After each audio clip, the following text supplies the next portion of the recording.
What does flow mean to you? Flow is a state of mind, a state in which a person becomes fully immersed in an effortless and continuous progression. To me, the ultimate goal in jiu-jitsu is finding that perfect roll with perfect and effortless flow. I'm Professor Hayden Martz, and this is the Flow BJJ podcast.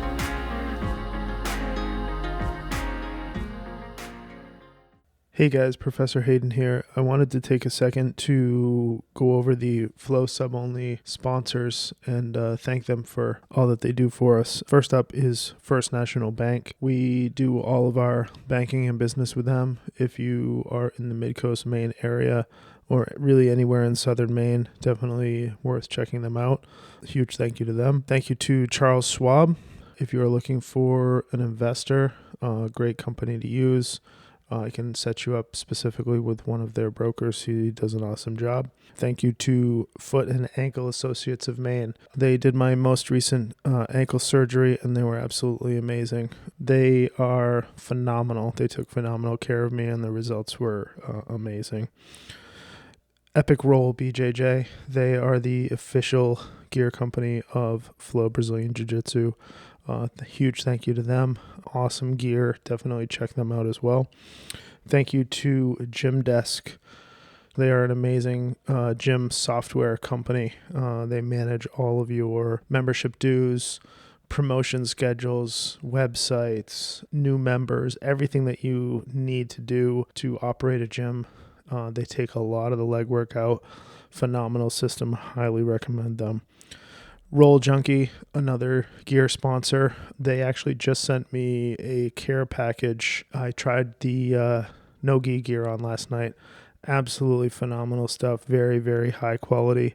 Highly recommend them as well. I'll definitely be buying some more gear from them. Flow Kimonos. They're a company that we've been using for a long time for kids and adult gis. They have super light, super comfortable gis. I really, really like their kids' gis. When you're a little kid, gis are not comfortable, and they have managed to create a comfortable gi for kids, which I really, really appreciate. Digital RX Consulting. If you are in the automotive, marine industry, anything along those lines, or just marketing in general, search engine optimization, website design, any type of online digital marketing, Nick from Digital RX is phenomenal. Just message me and I can certainly hook you up with him. He's great. Jay's Barbershop. Thank you to Jay. Phenomenal place. Highly recommend if you're in the Brunswick, Bath area. Definitely check him out. Maritime Energy. They keep Flow warm in the winter and cool in the summer. Huge thank you to them for heating oil propane company.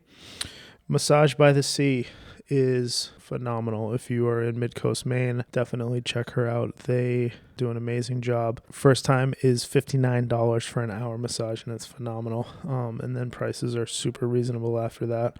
Highly, highly recommend her as well. Spine by Design. Chiropractic in Rockland, Maine. Both my wife and my daughter spend a significant amount of time there, and only the best things to say about them.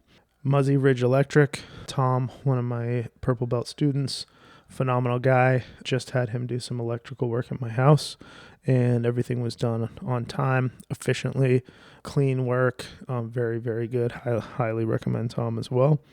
Lastly, Key Auto Group. They're a auto group with 26 dealers on the up and down the East Coast. Automotive needs, anything like that, definitely check them out as well.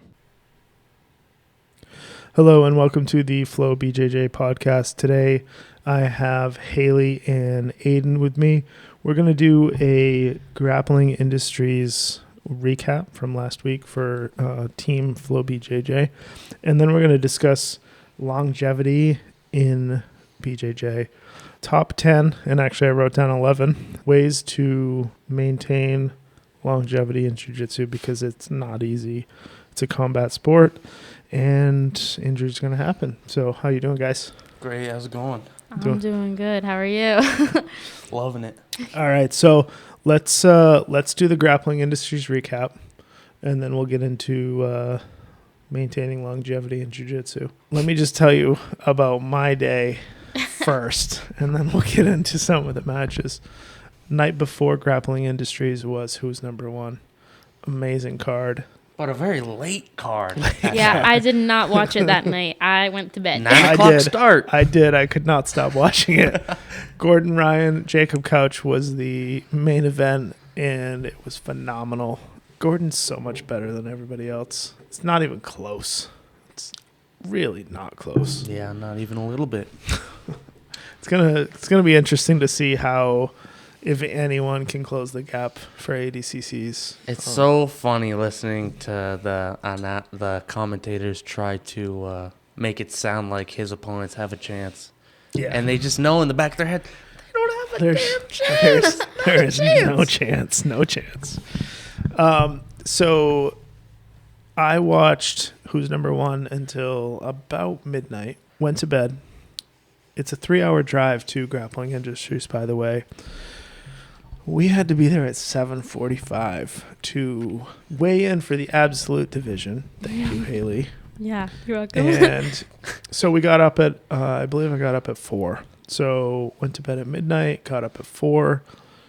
3-hour drive to Grappling Industries. Got there 7:45 with a stop or two. And we had, 8 competitors, I believe, 2 kids and 6 adults. Yeah, I had 2 students who me and Aiden teach weekly, Lila and Reese, and Phenomenal kids. Yeah, both are Yeah. very, very talented. Super hard workers. And they did amazing, too. The thing I like about competition is that you can have success, but still come away with stuff that you need to work on. And you know? can have complete failure, but at least feel like you demonstrated your improvements. Yep. You know? Before we get into the adults, the best part of, for me, for the kids, I did not coach. I coached Reese once, I think, and you coached Reese most of the time, Yeah. but you coached Lila through most of her matches. Yeah, Lila had her gi division. She only had 2 other people in it. She didn't get a point scored on her in her gi division. She did lose by decision. 0-0 decision. Yeah, 0-0 decision. The kid pulled guard and just seemed more dominant, like more controlling of the head. Lila couldn't open the guard. But then she destroyed her. That's a tough other matchup, match. though. Lila's a new gray and white belt. This kid's a gray and black belt. Yeah. Clearly bigger, stronger, more experience, and a male versus a female. Mm-hmm. And to go to a 0-0 ref's decision, I was still thrilled with that Yeah. match. Impressive. So impressive. Yep. And then her second opponent, she just did what she normally does in the gym, which is dominate all the matches. She got the takedown. She got to the back. She actually got the tap. Ref didn't see it, and I was like, "Don't stop until the ref stops." But she let go, and she literally said out loud, and it's on video. She's like, "He tapped," and I'm like, "I don't care. Keep going." And then she got the tap a second time, which I've had to do that before too, so I understand. So she must have went like 7 or 8 and 2 or something. Yeah, like she that. She went 5 and 2. So she went 1-1 her gi division, and then her no gi division was a lot bigger than her gi one. And it's important to note that they bumped her up a weight class. She's 115. They bumped her up to 125 with boys. So there was only one other girl who was actually in our affiliation. She went against a girl from Paradigm. Yep. And she was the only. That was a fun match to watch. Yeah, that was really fun. Definitely, I wish they could train with each other all the time. Me too. But they can't. Paradigm's such a great school. Yeah, Really definitely. is. Great people. Yep. I talked to Professor Joey probably for 25 minutes before the event started. I mean, And I walked past them and they just hug you right as you walk by. Joey's like, "Come High here." energy Like, and so really nice. fun. Yeah.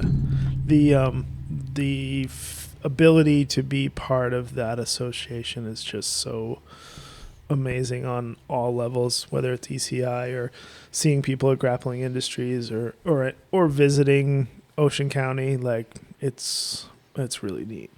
So the story I wanted to tell, I don't know if you guys knew this or not, but Lila had completed all of her matches, or what we thought were all of her matches. Yeah. I was over at the corner where we had all of our stuff setting down, getting a drink of water, and I was the only one over there. And Lila came running over, and she, with like deer in the headlights look in her face, and she goes, "I have another match, and I don't know where Haley is." I'm like, "No problem, I got you. Let's go. We got this." So I went over and coached her, and obviously she won in typical Lila dominant fashion. Yes. But it was really funny to see. Lila's 12, and she's a killer. Don't get me wrong, but to see her like you as her main coach, you know, she was looking for you, and I'm like, "No problem, I got this. I've coached a few people before." I thought I double checked and triple checked. I looked on my phone and I was like, okay, I think that's all your matches, and I think you got silver or something like that. And she actually had one more match, just the way they did the bracketing or however that tournament works. Yep. She only lost one match in that entire division to the guy who got gold. So no, she did great. It was really great. So Reese and Lila were our two kids competitors. Reese did awesome as well, as usual. And I think he got a bronze. He got a bronze in the no-gi division. Yep. And Lila got a silver in the gi and a bronze in no-gi. Nice. So for the adults, anything in particular stand out to you, Aiden? For the adults, yes. James in particular. Yeah. But even more particular than that was James's no-gi matches. Where for the first 3, I think it was, he took the guy down, he took him out, and took their back, and rear naked choked them as soon as he took the back. And he did it picture perfect, 3 in a row. And that's the focus that you'd like to see in a competitor. Yep. It was fantastic to see. And he didn't even win that division. So let me tell you something, and this is not to give myself credit by any means, but there are 2 or 3 people that about a month before the competition I went to. I feel like Eric and Sandy and a couple other people, and I said, James has made insane progress lately. Yeah. And I see something. I can't describe it, but his ability to train with more skilled training partners in the gym who are much bigger than he is and endure suffering, for lack of a better term, under mount and underside control and having his back taken and never quit. Not even once. I said he's going to do very, very well. That kid will go until he pukes. Yeah. It's amazing. Literally. And he did puke at the tournament, just so everyone knows. Here's the thing. Most people that don't remember, James has been training for about 10 months, I think he told me. About 3 months into training, he did his first competition. And I'm sorry, James, but he lost. I think he went maybe 0-10, right? But that's all experience points. Yeah. He came in this time. He won silver in a 12 to 15 man giant brackets. Right. And he looked phenomenal. His gi looked phenomenal as well, honestly. I mean, he cut the weight without complaining. He showed up on time. He puts in the work. The dude has no complaints ever. He maximizes his training when he's there. He's one of my favorite training partners to go with because he is a little bit smaller in size but stronger than me in strength, to where it's almost like a perfect role for me. And love wrestling him, and I think that he's improved immensely since. We talked about in our last episode about how to be a good training partner. Like, James is a white belt, don't get me wrong. He's got plenty of stuff to work on, but he is a solid training partner for people that are smaller than him. He's a solid training partner for the big, strong white and blue belts as well. Mm-hmm. And you can't teach that to somebody. They have to be able to do it without questioning it. And he's safe to train with. You can put him with females and be okay. You can put him with 200-pound blue belts and he'll be fine. He just works hard. And I hope he listens to this episode because we're giving him some serious kudos for sure. Proud of him though, for sure. So who else comes to mind? Gabe was an absolute killer as well. God. He just looks so like, all right, we were talking about explosiveness in our last episode. And sometimes that's a problem for Gabe. But man, during that competition, his explosiveness was so pinpoint and calculated, and it was just so amazing to see him just chaining between side control, super strong, snaps down into it, neon belly, super strong, just like launching into these positions, looking so pinpoint accurate, going through these positions. It was so awesome to see. And I mean, some people crumble under pressure, but I think Gabe thrives under it. Thrives under pressure. Absolutely. Gets him going. And he gets hyped. Let me tell you, so James fights at 135. Gabe fights at 145. Those two could have easily taken the easy route and fought at 145 and 155. Mm-hmm. But they ground out the weight cut. They did everything they were supposed to do, and they fought in those divisions. And guess what? They looked physically stronger and faster than their competitors, in addition to their jiu-jitsu. But that sets you up for success. Like, the hard work of being big in your weight division, like, that matters, man. I can attest to this. It definitely matters. As somebody who, like, after COVID, when they finally opened up the tournaments again and they started doing them again, for females, it's like 165 is the cutoff. And at that time, I was not doing too good after COVID. Mm-hmm. I gained weight, and I wasn't at my I don't know. Ideal. Yeah, ideal weight class or ideal anything. And I was fighting above 165, like 165 to however much you weigh. And I had an opponent who was probably 250 pounds. And although I was technically better, I lost horribly, and that's one of the main.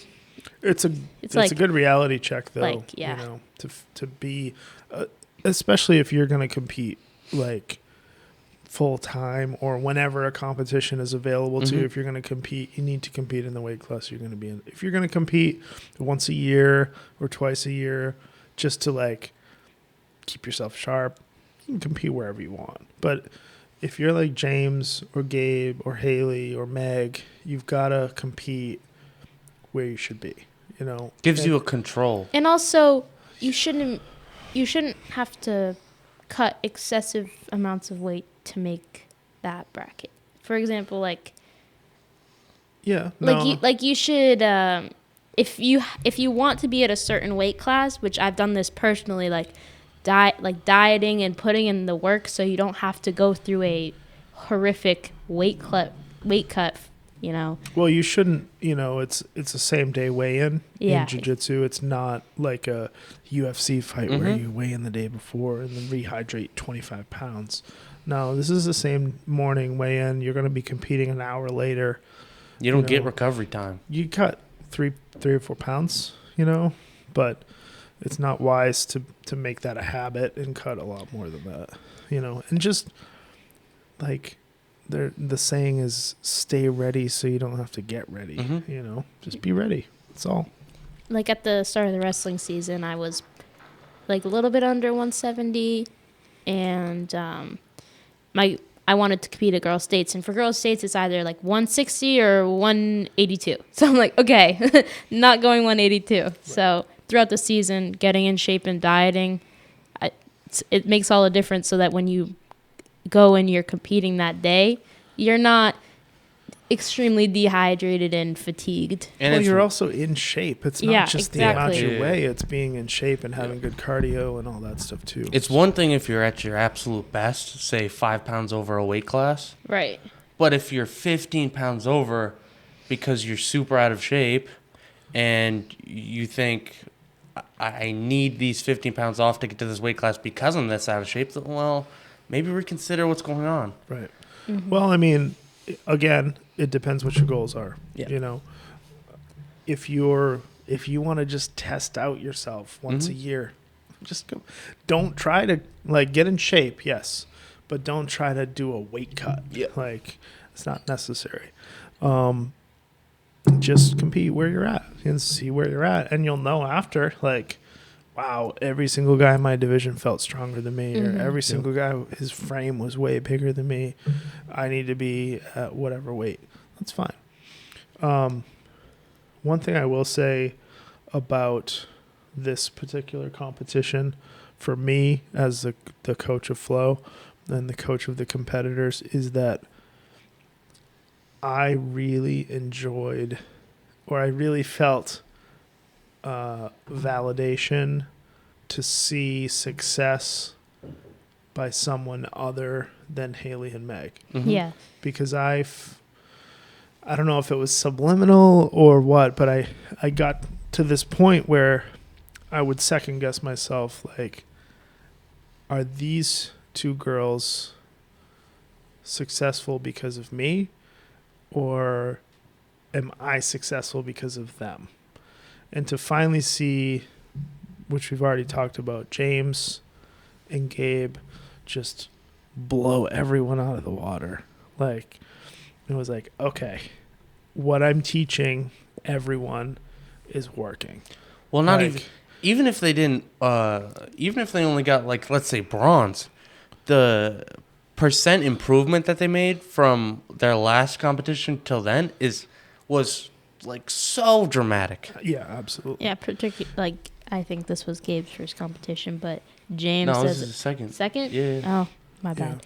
So yeah.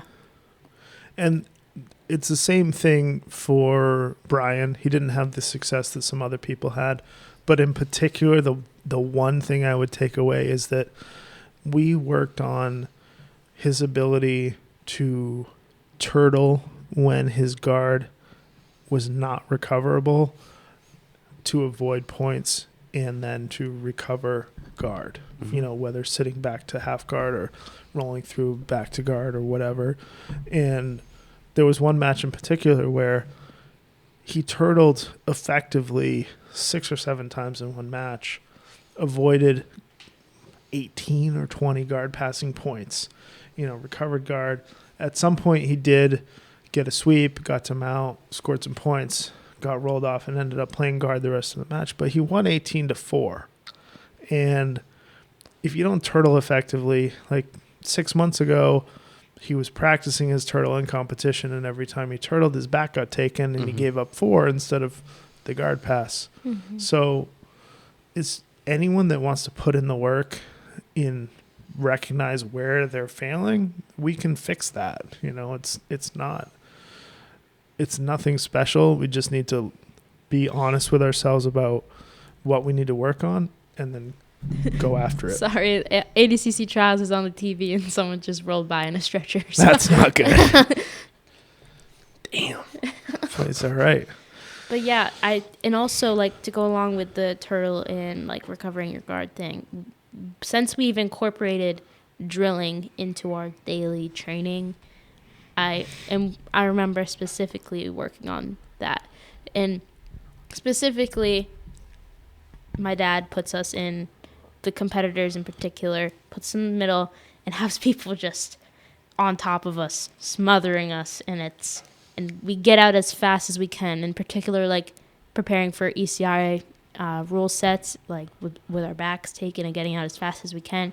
And I think that's one of the reasons that we were successful, is putting ourselves in these horrible positions and being able to escape. Well, for me, I can't be out there for you guys, but it's my job to at least put you out there in what I feel is like the most prepared that you could possibly be. And also in looking at the success of Tom's school, I'm going to do my best to emulate that, you know. And Tom, we have a private group chat where Tom answers questions and gives recommendations as to how things should be run. And the way he operates his school clearly is very, very effective. So anytime we can easily institute something that he does at his school, we're absolutely going to do that because, and it shows. We've only been drilling a lot for 2 to 3 months, but there's been drastic improvement. Is it always fun? No, but it's an effective way to make everyone better fast for sure. All right, guys. So let's talk about longevity in jiu-jitsu. That's enough grappling industries talk. We'll be back there, I'm sure, in a month or two. So first one for me, longevity in jiu-jitsu, is first off, you need to understand when you sign up for jiu-jitsu, understand that injuries will happen. At some point, you 100% will get injured. There's no way around it. Yeah, definitely. Meg, in her first competition ever, not to scare any of the competitors out there, but Meg had just won her first. She had won a couple matches her first competition. 2 gold medals. Yeah, 2 gold medals, and she was like out there looking for more. And she was like, "Okay, get me an exhibition match. Let's go. I'm ready." Her adrenaline's pumping through her veins, and she ends up getting her arm broken. Snapped in half? Snapped. Yeah. So from an arm bar, not the traditional popping of the elbow. No, it was almost like a modified, almost like a mirror lock type submission from like a half guard. Mm-hmm. Yeah, it was not good. I mean, the X-ray image is horrific. So it was. But she does have a cool like 12-inch titanium plate now. She's reinforced, but no, but not to that extent. You know, necessarily a broken bone that requires surgery, but you're going to get injured. You're going to tear up your fingers, or you're going to have a sprained ankle or a jacked up elbow or something. And first off, you got to recognize that. Like it's going to happen. So you need to know that going in. Second on the list, and some of these you two guys are, you know, young and may not need to do, but anybody who's grappling for a long time, you guys will figure this out. Proper recovery routine. You've got to listen to your body and do the proper things to recover, whether it's yoga or stretching or whatever it might be to recover. Yeah, I think that's definitely something that we should start doing. As somebody with some back problems, I think. And she may not have like certain ligaments in her knees anymore. She just has no idea. At one point, I had this ginormous bruise on my left knee, and it was probably one of the most painful things ever. And it's gone now, but there is a bump on the inside of my knee that is still there months later. So I'm not sure. On the opposite end of things, as far as recovery goes, I would say effective warm-up and loosening up prior to training is very, very important as well. You don't want to go into a 100% live sparring situation where you're not warmed up, you're not stretched out. I can personally vouch for that. I ended up with 3 surgeries from doing that. So that's a perfect what not to do, is to step on the mats with someone who's fully warmed up, fully ready to go when you're not ready to go. I mean, like even a warm-up roll, like just if it's your first roll, be like, you want to flow? Right. We can get our bodies moving, warm up. It's a good In way a to- game where a lot of the times you're attacking other people's joints, you can only hope that they've warmed their joints up before battle. Number 4, pick the right training partners. And the right training partners for you might be different than the right training partners for somebody else. If you're a 125-pound female, you're going to have different set of right training partners than a 220-pound blue belt. Mm-hmm. Definitely. You know, the best thing you can do is sometimes it's really hard, but make as much of an effort to train with people that are your size as possible. Absolutely. I feel like similar size to a certain extent is more important than similar belt rank. Yep, for sure. For sure. That one goes out to Eric Galvez. Pick the right training partners. Please, man. Yeah, man. Please. Would you stop picking these 250-pound jack guys that walk in our doors? For those of you that don't know Eric is, I believe, in his mid-50s and approximately 120-pound brown belt. Solid leg locker, but he's 120 pounds. You don't need a new 250-pound wrestling giant human as a everyday day in and day out training partner. Yannick, we love there's you, a okay? lot he can learn from you, but you don't need to do full speed live rounds with that person. That damn Napoleonic syndrome, man.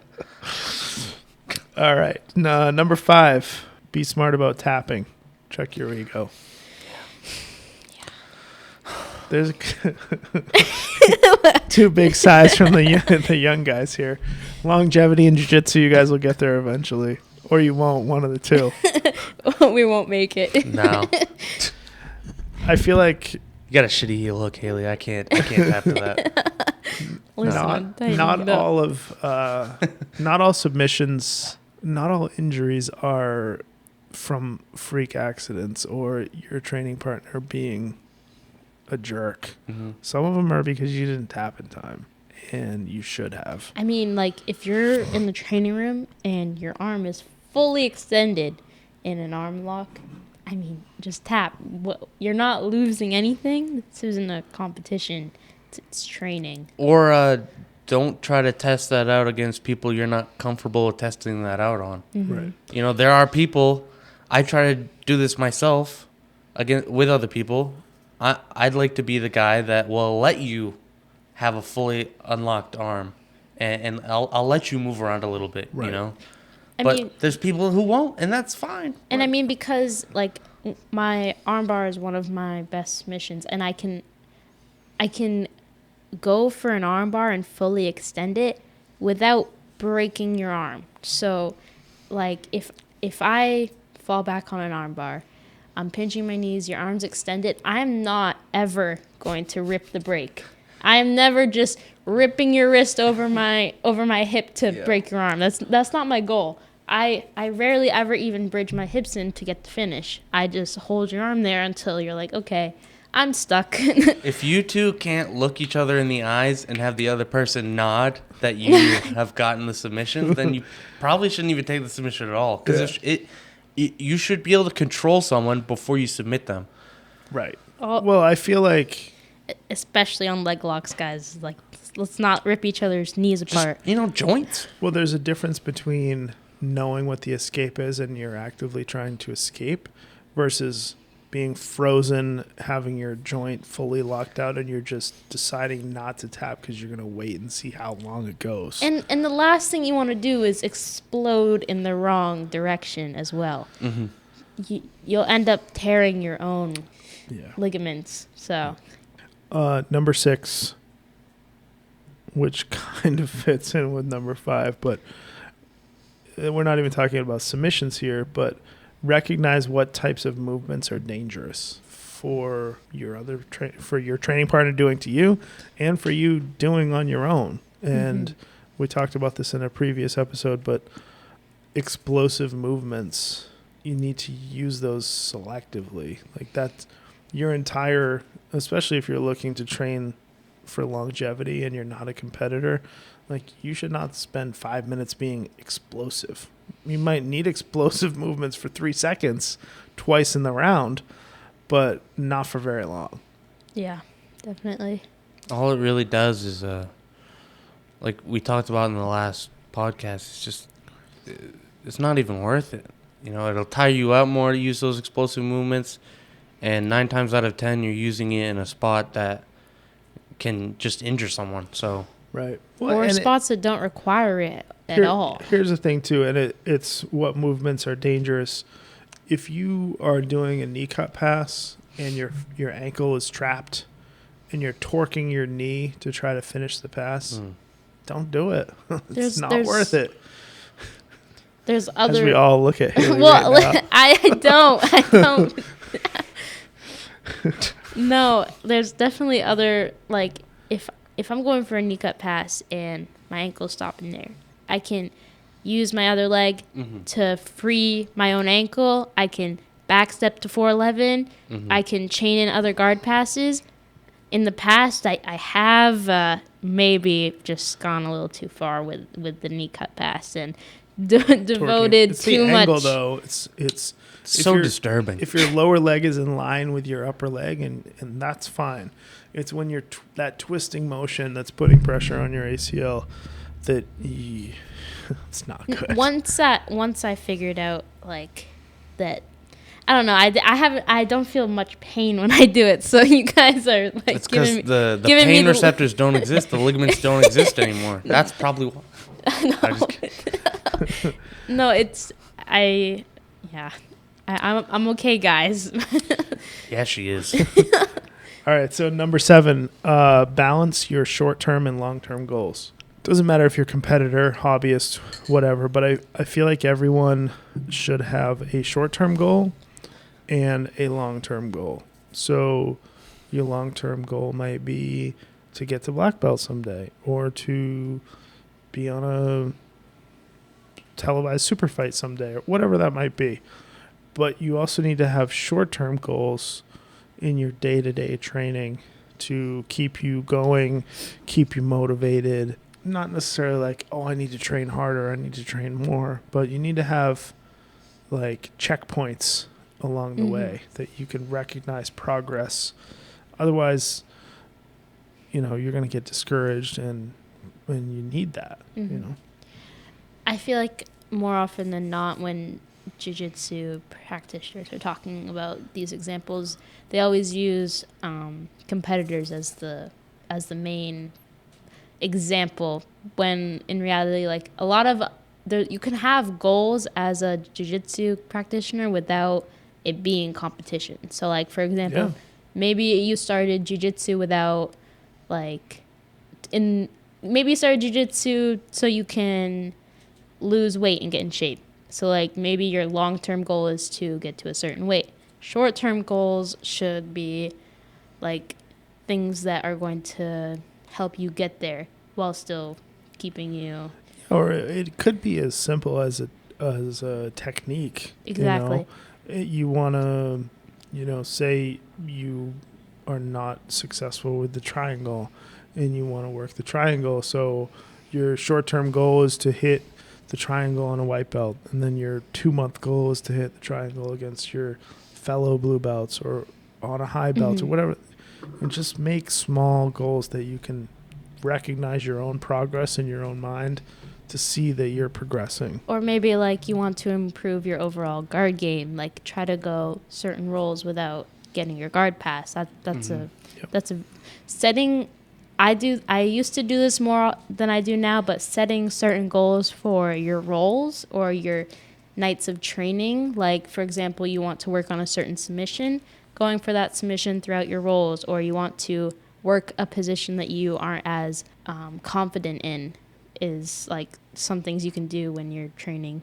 Number 8, listen to your body. So this kind of goes in with recovery and things like that, but I feel like you need to understand that jiu-jitsu, especially early on when you're a new and excited white belt, you've been training for 6 months, and you tweak an elbow or a knee or whatever it might be, it feels like sitting out for a week is like a lifetime.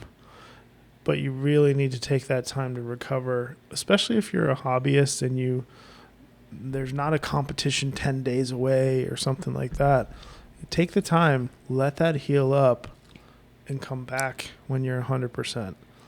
Absolutely come and watch class, but let your injuries heal and ease back in. But also, like, as as a competitor, you have to realize the difference between being hurt and being injured.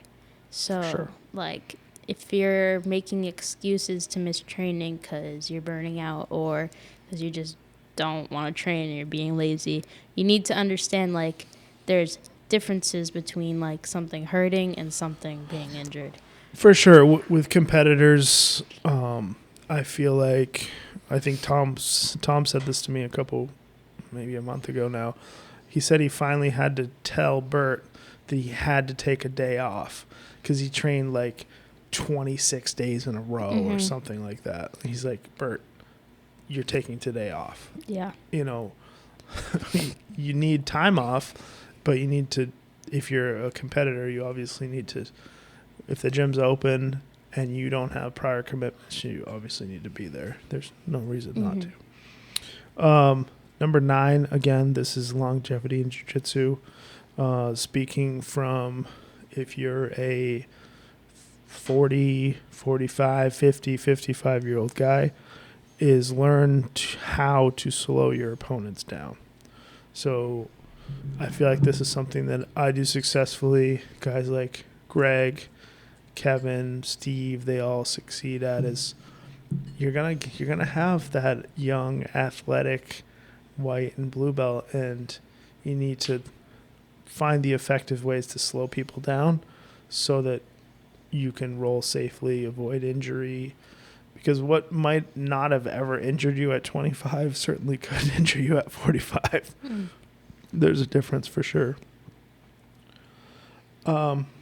Next one is supplements, massage, chiropractic. Just taking care of your body off the mats, I think, is super important too. Yeah. A couple months ago, I couldn't, like, when I was training, my back was very, like, I was in a lot of pain to the point where, like, I would go out to eat with my family and I literally couldn't even, like, sit in the chair without tearing up, or, like, getting in my car and trying to drive home without, like, it was just, like, one of the worst experiences ever. And I finally had the ability to go to a chiropractor. I know I'm not middle-aged and, and this should not be happening by now. This is for anyone, not just middle-aged. But going, like, if you, like, chiropractors and getting everything in line and massages to keep your body healthy and feeling good, and, like, it's super important. If I hadn't gone to the chiropractor or anything like that, like, I could have had a lot more injuries, and I probably wouldn't be able to train. At that time, I couldn't, like, train at all. I couldn't invert. I couldn't play guard. My jiu-jitsu sucked. My wrestling sucked. So definitely keeping your body healthy and in shape is crucial to just overall happiness, in my opinion. Yeah. Well, like, my biggest problem, I feel like, is like knots, like in my back or shoulders or what have you. And it may not be an actual injury, but it sure does feel like one. And when you're trying to perform day-to-day things, it will, like, fatigue your mind just as much as it's fatiguing other parts of your body. And I mean, if you're going throughout the day with, like, being in pain, it's not normal. You're not looking forward. You're not gonna last long term in jiu-jitsu if that's the case. And I mean, even if you can't, like, afford, like, professional massages all the time, and Get a massage gun. That's what exactly I was gonna say. Yeah. Get a massage gun. They work They're wonders. amazing. Yeah.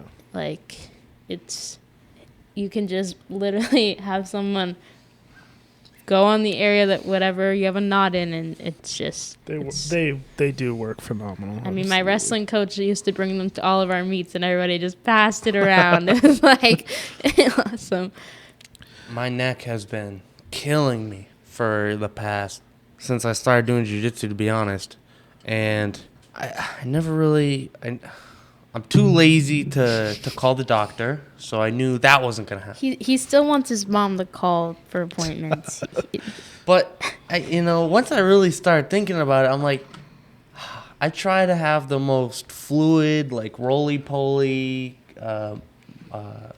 fluid game I could possibly have, but I'm large, okay?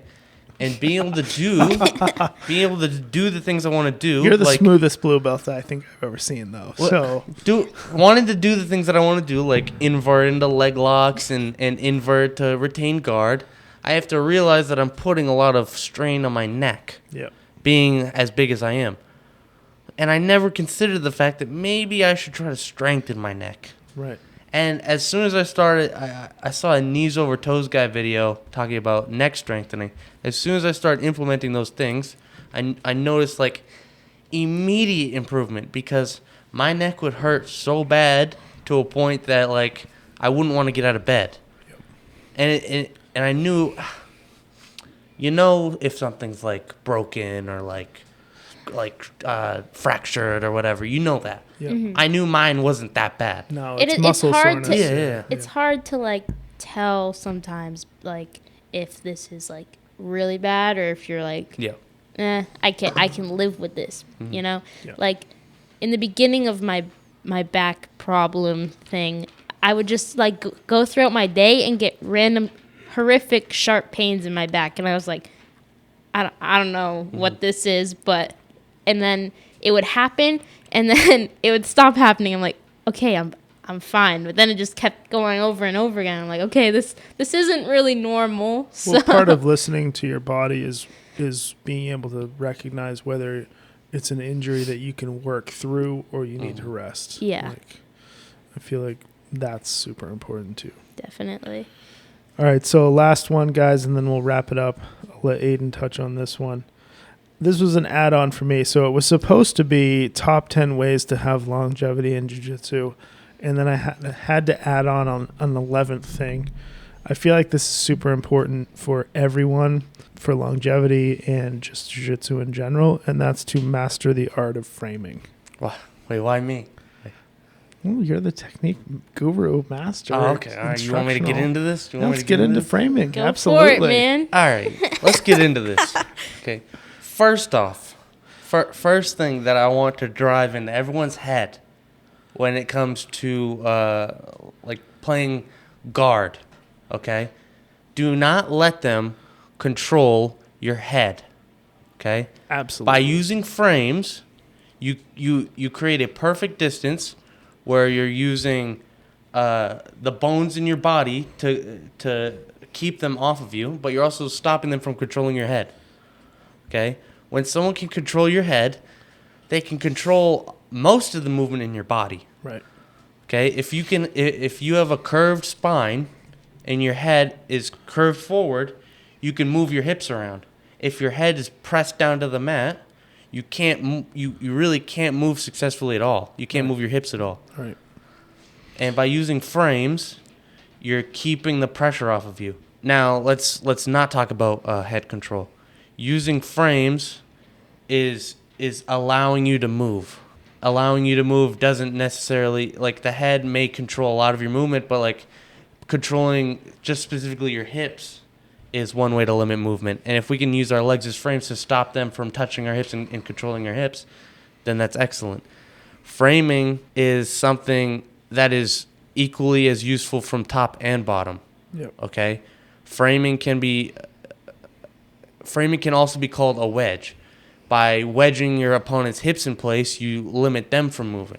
Okay? And you conserve energy too by using wedges to hold someone down as opposed to pressure. I feel like framing is one of the most overlooked but most fundamental techniques you could ever possibly learn. Overlooked by white belts and sometimes by high belts. For the record, Tom DeBlas has an amazing framing instructional. Yes. I highly recommend. He's like Facts. the best framer ever. Pretty much. I mean, with an impassable guard, you have to have amazing frames.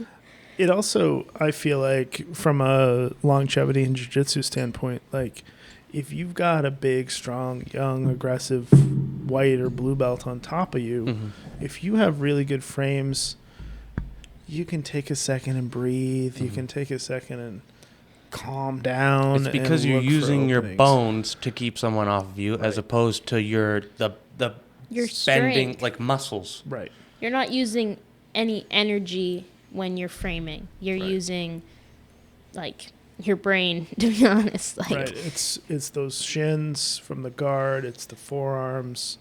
There's so many areas where you can frame and buy yourself time and space and make your life that being so much said, easier. when you're in dominant positions, you need to be able to figure out how to shut down frames to prevent people from escaping by like pinning arms or however it may be. But you have to be able to shut down the beginning of any escape. If you're trying to pass someone's half guard, if you don't control their head and shoulders and get past their frames, then you probably will never pass anyone's half guard. Right. Exactly. Yep. All right, guys. Well, I appreciate you guys coming on the podcast this last couple of episodes. It was a lot of fun, and we'll see you guys again soon. Thanks for listening. See you guys. Thanks, you. Guys. Remember, you don't need to move fast. You simply need to move forward. Life presents all of us different obstacles. It's easy to give up. However, get up, smile, and put one foot in front of the other. Everything works out. I promise you. Tom DeBlas.